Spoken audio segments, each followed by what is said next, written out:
All right, let's get down to business. We're going to today talk about myths about getting started with gamification. If this seems like something you want to check out, stick around.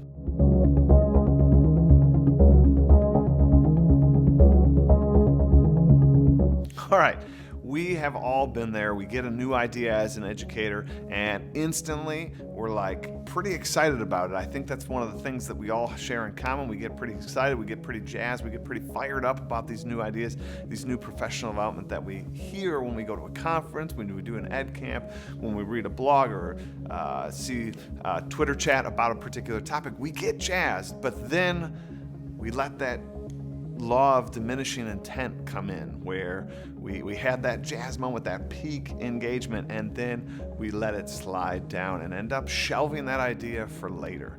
And I want to dispel some myths here, ways that you can get started with gamification right away and not let that slip. Number one, the biggest myth I see out there is that there are not gamers. Get it out of your head.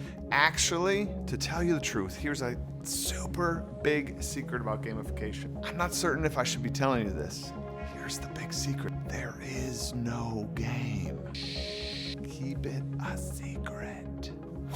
What do I mean by there is no game? Simply put, guys, we're talking about laying something over what you already do. We're talking about game mechanics. We're talking about laying your course or your activity out in an engaging way.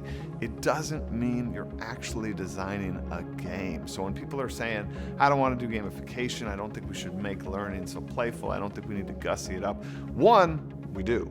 Two, you have to be a gamer. That is totally bunk.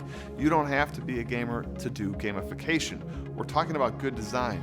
You're a professional educator. You have practiced good lesson planning, good intentional design. Now I'm just going to give you new ways to sort of polish up that lesson, new ways to lay out a lesson, new ideas that's going to sort of free you from the traditional course design. But like any good sort of pedagogy, you having a probably more robust understanding of it would be helpful. So again, you don't have to be a gamer, but check out some of the resources that are out there. There's wonderful podcasts, blogs, YouTube channels, books that talk about gamification in the context of a school setting. So, join XP Lab Twitter chat. That's Tuesday nights. You could check out the book, Explore Like a Pirate, as well as other resources out there that are about gamification. I'll link to a video right here about sort of some terminology in a gamified class if you're not somebody that is a gamer. Those are good language to start to use within your class if you're going to do gamification. But you don't need to be a gamer in order to use good course design. Number two, it has to have a winner. Totally not true, guys. A gamified unit, again, if we go back to that first point, it's just well thought out and laid out instruction. In fact, if you're looking for good game mechanics to put into practice, pick up Explore Like a Pirate. In there, we detail all sorts of game mechanics that you could apply to any one of your units or course design. It doesn't have to be a complex system. It doesn't have to be a game, which means we also don't necessarily have to have a winner. Just putting some of these mechanics into play will make an engaging lesson and an activity in which your students are excited to move through and have the agency to which they're able to make meaningful choices within your classroom. I'm telling you, this is going to be awesome. Myth number three.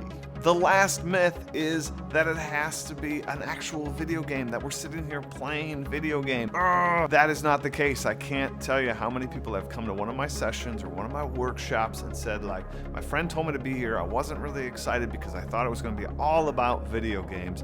And it's not. It's nothing about video games. Gamification, again, comes back to that course design. It's about building relationships, resiliency, and those two merge together, giving kids voice and choice and these pathways to success.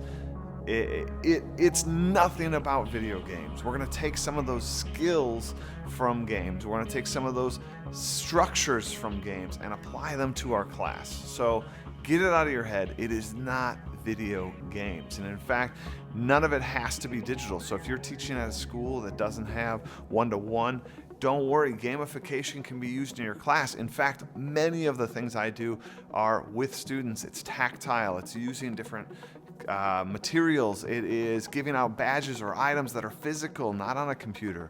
If you have a computer, there are lots of tools you can use as well. So gamification is what you want to make it. Gamification is what you want to bring to your class. All right, guys, I hope dispelling these 3 myths help you get started with gamification. As always, I am happy to be a resource for you, a sounding board.